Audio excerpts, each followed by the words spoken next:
All right, folks, welcome. How's everybody's weekend doing? Come on. It's the afternoon. You guys can have a little more energy than that. How is your weekend going? That's the energy we want. Thank you all for coming to the Villains of Mario panel. I am your moderator, Manny. I am a cosplayer. I MC contests. I'm an artist, and I am a passionate fan of bad guys in pop culture. I would like to introduce the panel of guests here. Right to my right, we have Mike Vaughn, actor, animator, and voice actor, best known as Iggy and Ludwig von Koopa since about 2009, right? 8, 9, whatever it came out. Yeah, almost 10 years now. Clap for Mike. There we go, there we go. It's like Jim Bush. Yeah, room full of henchmen here need to be told what to do. Kenny James, actor, singer, and voice actor. Bowser since about 2005, right? Yes. Strikers was 2005, yeah. Clap for Kenny, thank you. And last but certainly not least, Grant Kirkhope, award-winning composer, best known for his work with Rare, such as GoldenEye, Banjo-Kazooie, Donkey Kong 64, Viva Pinata, and Ghostbusters 2016. He also did the voice work for Donkey Kong in DK64. Nobody mentions the Ghostbusters game. You're the only person that I've ever met who mentioned the Ghostbusters game. That's crazy. I liked that game. I liked the Xbox That's weird. Ghostbusters. Who are you gonna call? Grant Kirkhope! And you all should have gotten a raffle ticket when you came into the room. Those were the tickets. We have a very cool prize to raffle off at the end of the panel. So hang on to those tickets. So cute. It's so sick. So I'm going to start off with kind of an open question for all of you. When performing and composing, are there any rituals you have to get into character, to get into the right headspace for the piece you're trying to bring to life? Who's going first? The one thing I noticed is if there's something going on in my personal life that is happening before an audition or a gig, it will leak into my job. So my goal is to actually get things as neutral as possible.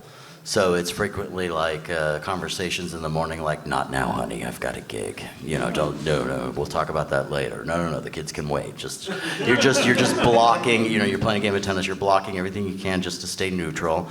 And then you get into the gig and then you go, okay, what am I here to do again? Right, okay. And then you quickly go and do it and you're there.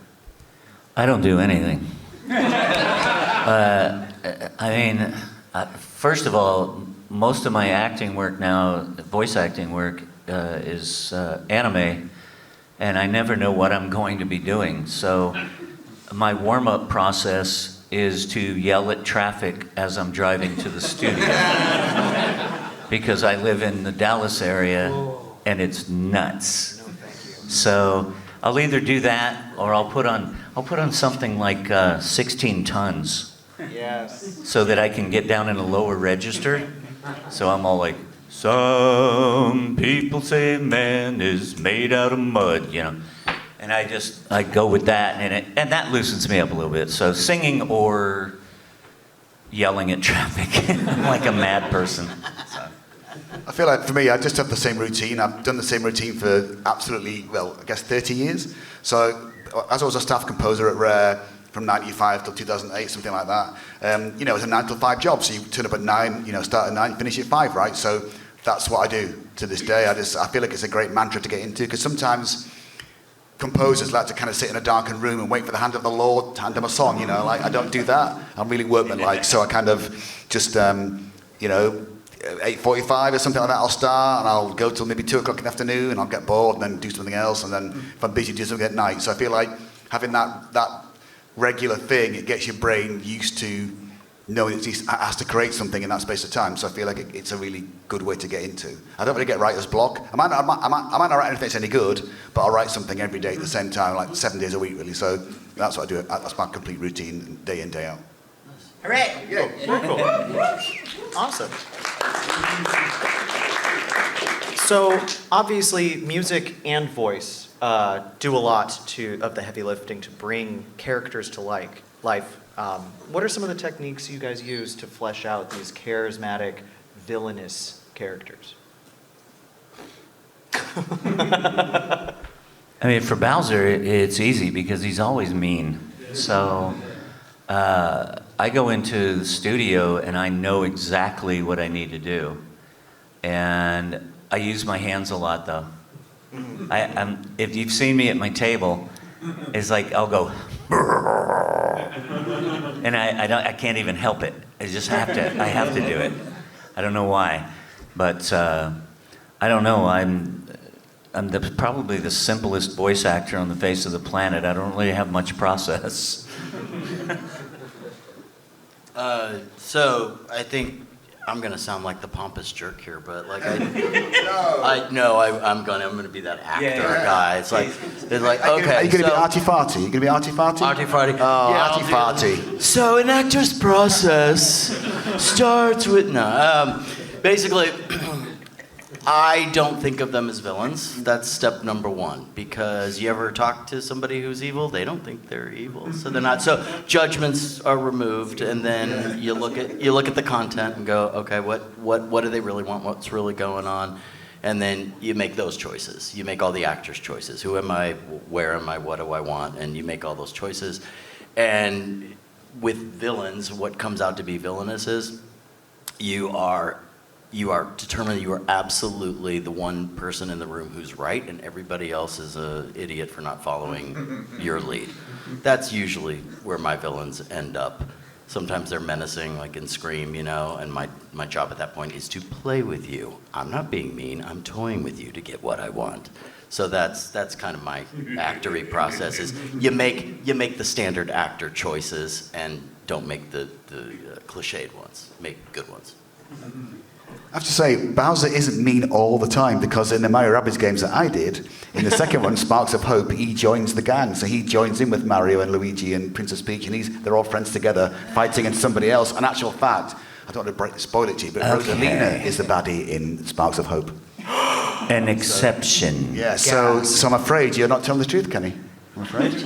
I'm a big fat liar. Well, far be it for me to say, of course, but, yeah. I guess, writing music for villains is great fun, right? So you get to write mean music that's big and bombastic and all that kind of stuff. And then you get to write happy tunes for DK Island and things like that, and Princess Peach or whatever. So it's just, I feel like the images tell the story and the music tells you how to feel. Happy, sad, scared, whatever. That's the way I kind of look at it. I'm scared. I will say also, good guys can be mean, so doesn't necessarily discount Bowser being mean all the time. So characters and their themes often have different variations, like for example, Dry Bowser. What techniques do you guys use to kind of create variations on a motif while still being unique and interesting and memorable? Do the meows, do the meows. Yeah. Oh man, you want to? Don't make me do Do the that. meows, do the meows. Yeah, it's funny you brought up Dry Bowser because they literally went, okay, do what you usually do, but drier. So it was like being in theater, It's like do that again, but better. More. So all I did though, I thought, well, drier instead of. I went, all right, if it's got to sound drier, I'll just open this up more, and it'll be more of a. And then with Meowser, oh man, Meowser. I said, what is it? And they go, it's a power-up. And they explained it. And I went, what do you want him to sound like? Dude looks at me through the glass and goes, click. We don't know. So I was all like, all right, give me a second to think about it. And I'm all like going, oh, now I got to do some of that voice actor shit. Here we go. So I thought, he can't go, that's not going to work. So I thought maybe something bigger. And I was raised in Texas, and we have bobcats and stuff. And so I thought, what about bobcat-sized cat? you know, that would be cool. So I went, wow, wow. And then I went, okay, now I have to do the Bowser part. And we didn't layer it. I was doing it all at one time. So it was kind of a, wow, wow, you know, and thank you. I did that. I did that for a couple of hours, and I could taste blood. It was like I was shredding the back of my throat. I don't think it was my vocal cords necessarily, because 3 days later I was singing in a production of Evita in community theater. So the internet says, oh, Kenny James lost his voice doing Meowser, and I go, nah, I didn't do that. So I shredded it, but it recovered fast. Oh, you forgot what the question was now. Yeah. Sorry, I went on a bit there. It was about musical and vocal variations of motifs for characters, and how you kind of keep them recognizable but distinct. I don't know about that. I feel like, I guess something like, you know, like Spiral Mountain in the first game, and Banjo-Kazooie is happy, and the second one it's sad, and it's all kind of like blown to pieces. So I just converted it to a minor key. So, you know, major keys are happy and minor keys are sad, due to one semitone. So I just kind of converted it like that, so to make it into like a minor version. And I feel like, you know, doing things like, I'm off to talk about Banjo-Kazooie, but say Banjo-Kazooie in like Mumbo's Mountain, it's got the separate areas, so it's still the same theme, but I made it morph in software to the new version. So we drew circles under the floor in the level that you can't see, and when Banjo crosses a circle, it triggers a channel fade to go from these channels to this channel, and that's just how it worked. So we kind of stole it from the LucasArts games, the Monkey Island games back in the day, because they did that similar thing, but in a different system, but the same effect. So yeah, we did that. So I guess it's a bit more like that. But it is just still about telling a story. You've got to shut your eyes and go, what's it going to sound like? So, you know, happy, sad, whatever, scary, you know, you just kind of convert it to that. So, yeah, I think musically that's probably about it, something like that, yeah. I think you're thinking about the process more than I've ever thought about it, to be quite honest. So you get the image of the character, and you go, what, like what Kenny said, what would sound right? You know, you're not a cat, but you know, whatever. And then you then take what, if there's a script with lines, you take what they're saying as direction as to what their disposition is. And then my favorite thing, especially with Iggy and Ludwig, is I was in the studio and I either saw a screen with them doing a move or an action, or the director would tell me, here's what's happening. So what happens is I give it a shot, Iggy goes up for a jump, you know, and then they go, no, bigger. You know, you do that. So somebody, now change it up. Somebody yell out something, and this is my process. I just have to go quick and do it. Anybody want to yell something out? Us. What was it? Spinning around. Spinning around. Spinning around. So you just imagine it, and then you do it, and whatever comes out, comes out. So like a reactive process. Very reactive. In looping, it's called efforts. And so you're literally just doing the efforts of what you think they would do with an open mouth as the character exists. That's it. It's Very easy. cool. A lot of different processes, it sounds like. I'll walk around with a microphone for Q&A towards the end of the panel, so hold your question. I see you. To switch it up just a little bit, obviously this is a video game convention. What are some of your guys' favorite video games to play? Kenny, I know you play some games. Yeah. I know not everyone likes to do for fun what they do for work, but... Well, as far as Nintendo goes, I still hate that dog from Duck Hunt. God, I hate that guy. And probably, at least since I started recording for them, my favorite was Galaxy. I didn't even finish Odyssey yet, which is weird because it's like 10 years old. And you go beyond that, it's things like Red Dead Redemption 2. And I've been playing this game called Pacific Drive, which takes place, or supposedly takes place on the Olympic Peninsula in Washington. and it's really bizarre and creepy and strange, and you become weirdly attached to this car, to where I felt it. I became like obsessed with protecting the car and fixing the car, and I don't know. Whoever wrote that game was practically, I don't know, evil genius or something. But what else have I been playing? I like driving games. I built a driving a driving rig during COVID with triple screens and force feedback and all that jazz. Sick. So I'm a terrible racer, though. I'm not good. But I like driving trucks. You know, I get American Truck Simulator or whatever, and I got a big old shifter. I can go through 18 speeds. And, yeah, it's for some reason I find that relaxing. I don't know why.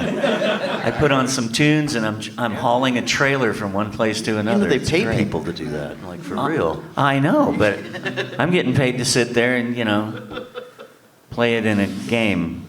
So for no apparent reason. But other than that, I don't know. I can't think of anything else. And we're done. Well, I guess for me it's always been Zelda: Link to the Past. That's my favourite game of all time because the music's fantastic, and I just couldn't get over how fantastic it sounded. But right now, I'm kind of addicted to Clash Royale. I just cannot stop playing it. It's been 3 years, probably something like that, and I just have not stopped playing it for 3 years. My wife's so pissed off with me because I just, whatever she says, can you do it? I'll just finish this game and I'll do it, whatever it is. So I finally got 10,000 trophies like last week. So I'm finally there. So, but now you have to get to 15,000 for the ranked, right? So it's like, I only get 150 per go, trophies now, so it's a bit easier. But even so, I'm not going to get there, I don't think. So I just can't stop playing it. I don't know why. My son turned me onto it. He said, give it a go, Dad. I said, I'll give it a go, 3 years later, it's an addiction. So, I think I've got no space in my head for any other game apart from that right now. That's it. I did remember something else. Because you mentioned the wife. All right. And my wife doesn't really play games much, but she likes to watch me play games. Right. Hogwarts Legacy. All right. Hours upon hours. And I still haven't finished it. Mario Kart 8 is always a good time. Can't go wrong with that. But my now 9-year-old son, he started when he was 5. Don't call Child Protective Services. He's been on Grand Theft Auto 5. It's gotten so bad. We have 2 PlayStations, 2 giant TVs, 2 accounts, and I play with him, and I've played with him from the beginning. And it's nice to watch him not be a shoot-'em-up guy. He's kind of a mods guy and finds the flaws and all that. And then I join him on his little flaw-finding missions. So yeah, we're doing a lot of Grand Theft Auto. And by the time he's 20, we should be able to get Grand Theft Auto 6 out. So. How very villainous. Yeah. Keeping the crimes in the family. I'm teaching them about passive income, people. You buy the nightclub, and then you buy the meth factory, and it feeds into your nightclub, and it's free money. Diversify your revenue stream. I don't see anything wrong with that at all. Yeah, every good villain has to have a diverse revenue stream. We learned this from G.I. Joe when Cobra went broke. Okay. So true. So to bring it back kind of to the con space, a very fun question at least for the audience to hear the answer to. What is one of the most interesting or bizarre things you all have been asked to sign? Oh. I have one. I'm sure you do. I signed a baby. But it wasn't on the baby, it was on his onesie. But he was really, really, really tiny. And this was probably 2019, maybe the beginning of 19. No, it would have been beginning of 2018 in Sacramento. And it was the first time that Samantha Kelly had done a convention. And so it was me and Sammy and Charles. So it was all like the first time that the Holy Trinity was together, And this lady wanted us to sign her baby's onesie while he was wearing it. So I'm trying not to wake him up. He's like sleeping. And we're at a panel later on, and somebody asked the exact same question. They said, "What's the strangest thing you've been asked to sign?" And I went, we signed a baby.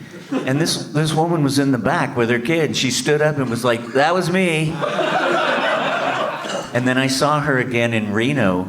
I don't even know how much later it was, a couple years, I think. And she goes, "Do you remember me?" And I go, "No." You know, I'm sorry, guys, but no, I see bazillions of people. It's like, sometimes I'll remember, sometimes I don't. But she goes, "You signed my baby." And I was all like, "Oh, now I remember you." And she's like, "That onesie has been carefully folded up and stored, you know, I don't maybe a hermetically sealed box or something, I don't know." But so that was strange. 3 keys and a keypad. I guess I have to admit that in my rock and roll days, which was, you know, a good 11 years of like touring stuff, I've signed quite a few boobs and butts back in those days, I'm ashamed to say. But recently, I guess, like bananas for bananas. So I've done a bit of that. So, but mainly boobs and butts in the olden days, yes. Boobs, butts, and bananas. You've got it all.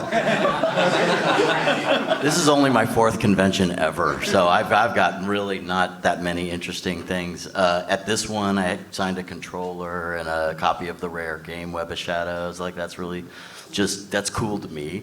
At one con, I did sign, somebody brought a kitchen knife that looked like the one from Scream, the TV series, and I signed that. That made me nervous.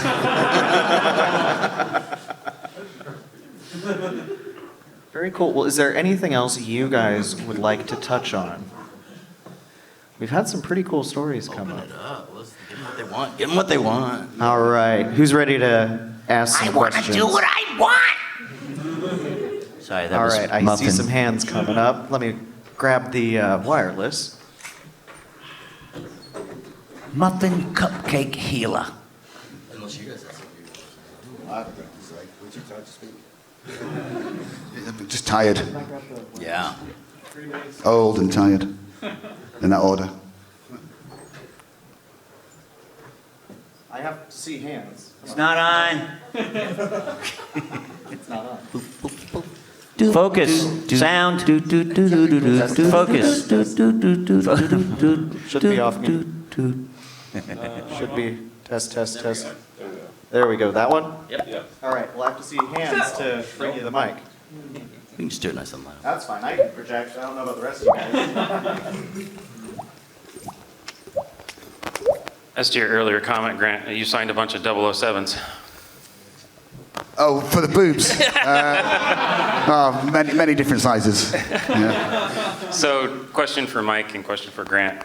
Mike, you were doing the just what someone screamed out something out to you. Yeah. I was thinking of something like if Iggy fell off a cliff, but pertaining to Wile E. Coyote, like kind of just falling to the ground. So a long cliff? Yeah. Okay.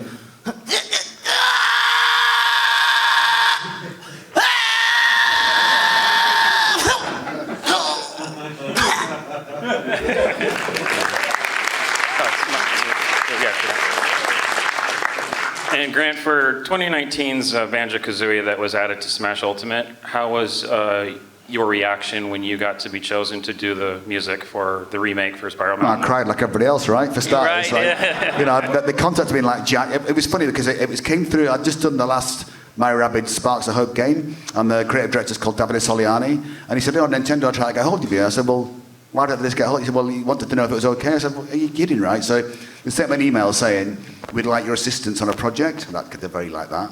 And I was like, I thought, could it be Banjo-Kazooie? I thought, nah, it's been too many years, I'm not going to do that. I thought maybe perhaps Rabbid Peach or something from the game.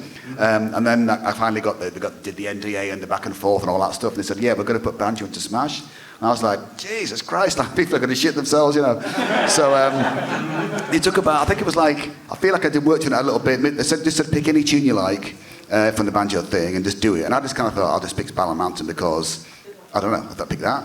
I didn't know the background of Spiral Mountain. So when I did the tune, and they sent me like a Smash PowerPoint document that kind of shows first 4 seconds like this, next bit like this, next, so it's like basically an intro, big bombastic thing, down, take it down and loop it around, back up to big and round, you know, like that. So I kind of did that, and I had the tune's got like a Banjo-Kazooie thing with a banjo and stuff going on, and it's got a big orchestral bit as well. And so I had the big orchestral bit at the start, like they wanted, and the kind of bluegrass banjo thing at the end to wrap it round.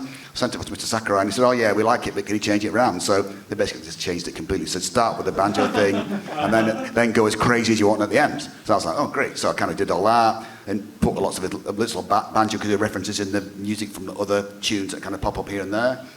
And then and said, oh, by the way, and they sent me like a video, and it was a Sparrow Mountain was a background, right? So it's complete fluke. And then they said, oh, we like the tune so much, we're going to use it for the trailer. So I was like, by that point, thinking it's not going to get any better than this. It's just getting greater and greater by the minute, right? You know. And they're super nice to me.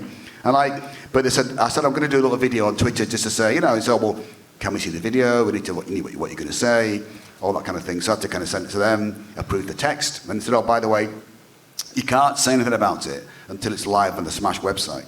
So even though it's like 9 in the morning in LA where I am when that got announced, I had to sit there for 2 hours and wait till 11 o'clock. And my Twitter was just going, it's you, like that. I had to kind of sit there going, I had to go, it's me! So it was, and I got to say, I do watch from time to time all those fan reactions on YouTube, and it's super heartwarming, all that stuff. You see it with the Nintendo store, we'd just been there to launch the Rabbids games, and I remember the whole thing, and it was just the best, people in tears. It was just, I said to them, how does it compare to other reveals in Smash? And they said, it's one of the biggest ones we've ever done, really. So I think people were so desperate for Banjo-Kazooie that it was an amazing thing. So that was I feel like there's moments in your life and your career you never forget. I never forget that. It was a spectacular moment, that was, yeah. Thank you very much, guys.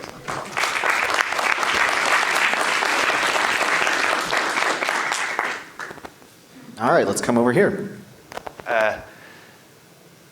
Does Kenny have trouble speaking full sentences as Bowser?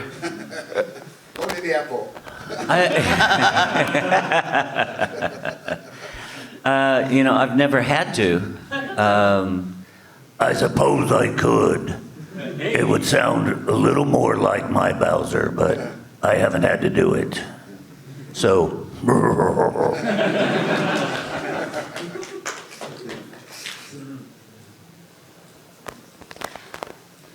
They wouldn't let me.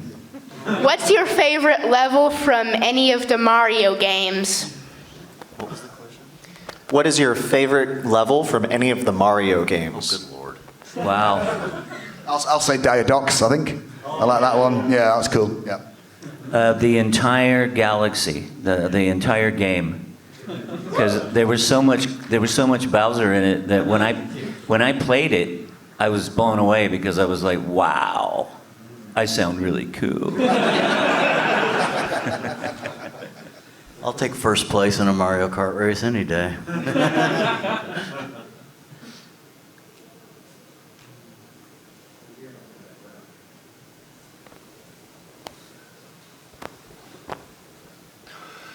So this is to Grant. I know that choosing your favorite composition is kind of like choosing a favorite child. So I guess what style of music do you enjoy composing most? You know what, it's good to do a lot of variety. If I just did one thing all the time, I'd probably get bored of it. So it's nice to get asked to do different stuff. I've done World of Warcraft and ukulele recently again, and bits and pieces. So it's nice to get all different styles. I don't know, what else have I done that's been crazy odd for me? I did a terrible game a little while ago called Yaiba Ninja Gaiden Z, which was truly terrible. But I had to write some kind of electronic-y thing for that, some more intense stuff. So, it's nice to get a bit of variety, but it's not, when you get to write for full live orchestra, there's nothing better than sitting there in the studio when real people are playing your music. That's spectacular. And I think all that things we kind of tend to do in computer software to try and make it sound human. Human beings just do without thinking about it, just louder, quieter, slower, faster, just as the emotions take them, right? So, to be arty-farty for a second. So, yeah, I think the whole live orchestra thing never gets tiring. It's just amazing to get to that point where you can say, excuse me, cello, it's bar 4, it's slightly too loud, and they look at you like, who the shit are you? Yeah, so, yeah, that's great, yeah. But you did say yesterday you did have a favorite child, so. Favorite child? Well, yeah, it's tough. My daughter's a pain in the ass, but I still like her, so, yeah.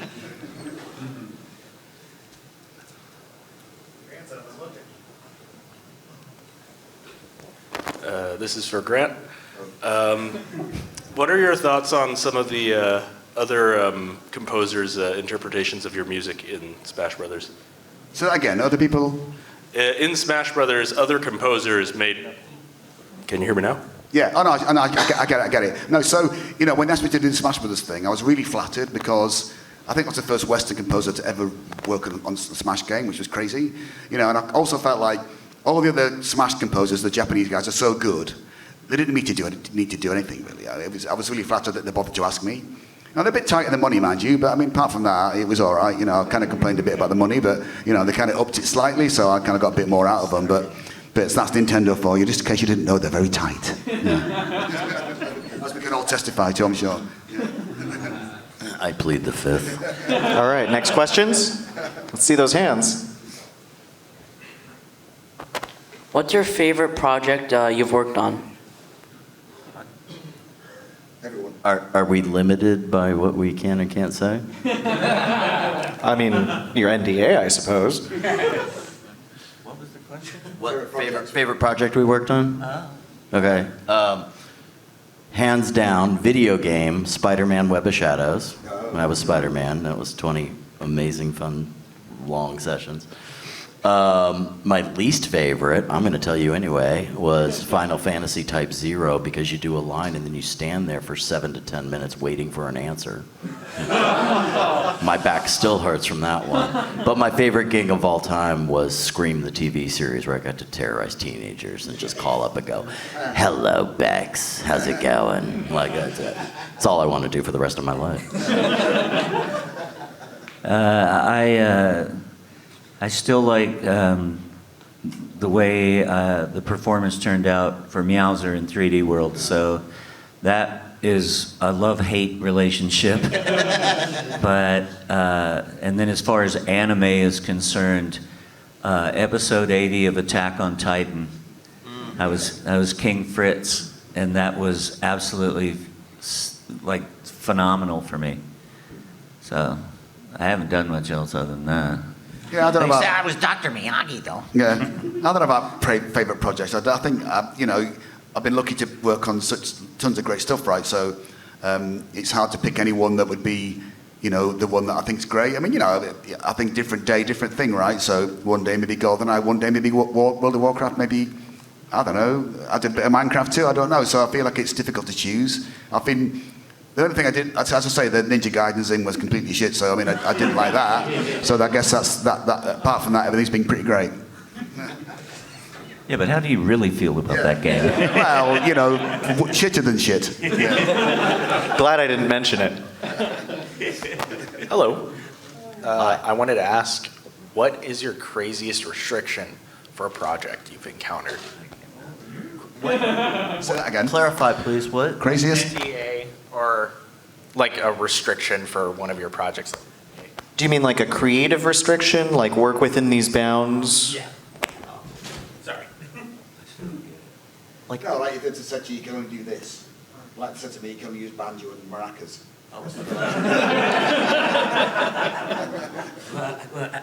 I work in anime. I don't have any restrictions. No, that's one of my assets is I have no shame and all my pride is long gone and I'm an old man. I don't care. I'll do anything. Are you kidding? Literally. I think the biggest restrictions are these obnoxious NDAs and contracts we have to sign. Those are the restrictions that make us villains. I don't feel like I've ever had any restrictions about writing music. I don't think. I can't remember anything particular. And maybe there might have been, say, could you just try to include this instrument or whatever, if it's some bizarre thing. I don't feel like I've had an absolute, you can only use something crazy. So, yeah, I don't feel like that's a thing. I guess it could be, but not so far. Yeah. We have time for about 2 more questions.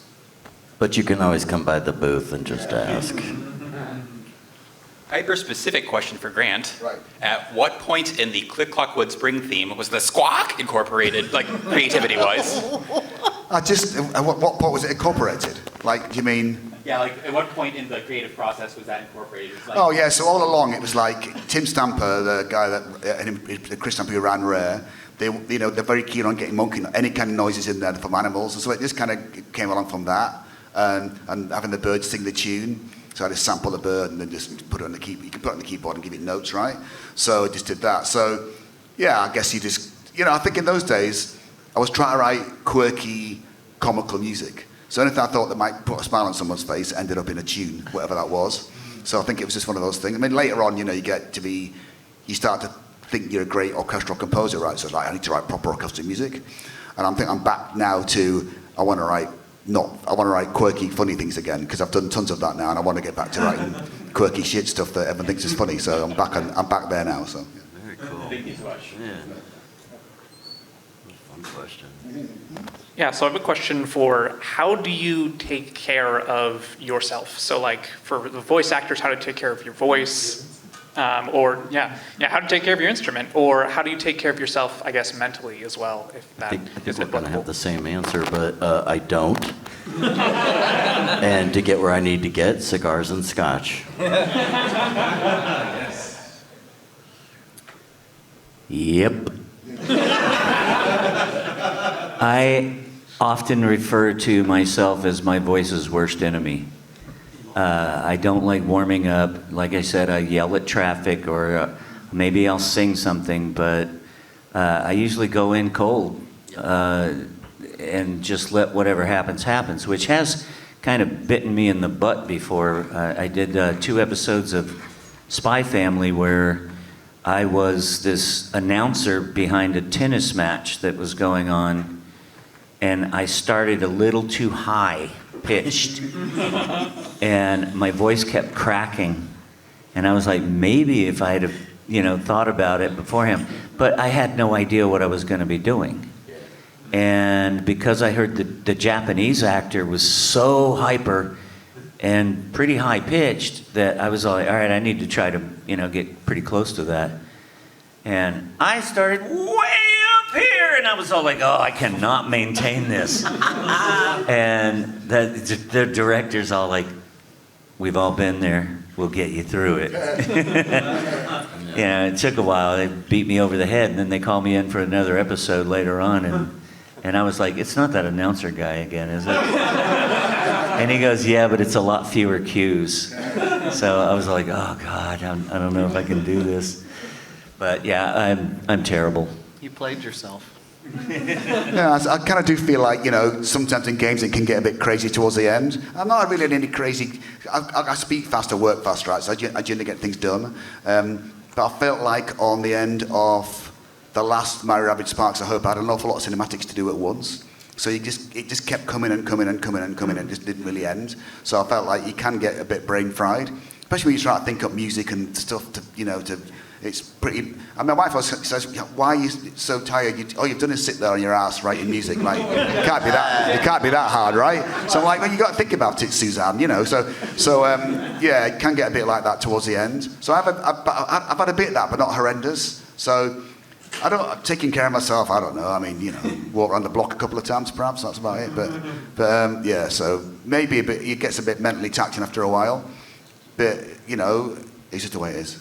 And plus the fact, like all of us, you need to make a living, right? So you will do anything that it takes to get that thing done so you get paid, right? No matter how many games you're doing at once or whatever it is. So it's not, we can't really get afforded the luxury of like choosing to take our time, because it doesn't work like that. It's like, it's been quite lax to this point, and now it's going to be crazy for the next 6 months, and that's just the way it's going to be.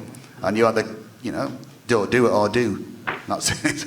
But we have a certain type of voice, and you have a certain type of process, and vocal warm-ups don't really serve us because we're supposed to sound kind of messed up, and that's that's our deal.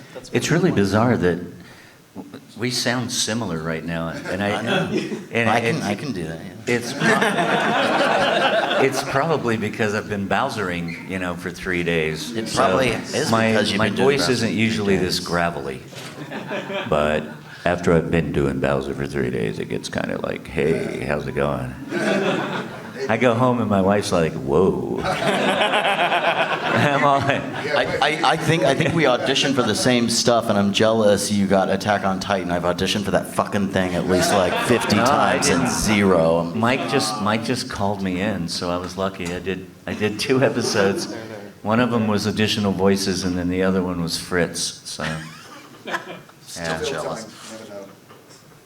All right, who's ready for a raffle? Hooray! So thank you to our good friends at Dark Horse Comics. We have the Super Mario Brothers Encyclopedia that we will be raffling off, and if you would be so kind as to open the cover. Sure. It has been signed by all of our guests here. Ooh, ah. All right, who wants to do the honors? Who wants to draw the ticket from the witch's head? The witch's head. You're doing it, come on, you're doing it. I was just doing it. I thought do a Vanna White thing. On you, like.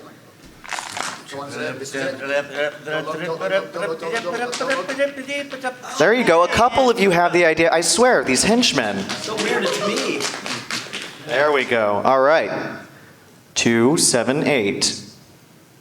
2, 6. 4, 9.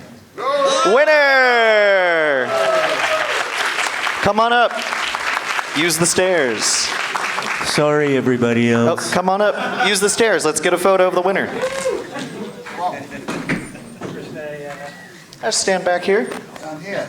Stand up. Let's shake your hand.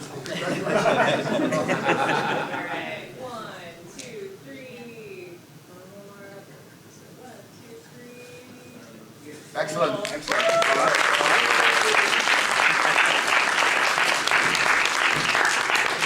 Now see what you could have won. All right, now the raffle for somebody who gets to watch my kids while they're here. And Yeah, now, go ahead and draw what's for that. behind door number 2? Jeez. Well, thank you everyone so much for coming out to the panel today. We appreciate your time. Thank you for coming to Portland Retro Gaming Expo. Let's hear it one more time for our panel of guests. These guys have really brought some wonderful characters and some wonderful worlds to life, and we thank them so much for being here and sharing their time with all of you. Thank you. Awesome. Thank you for watching. Please like and subscribe, and here are a few more videos for you to check out.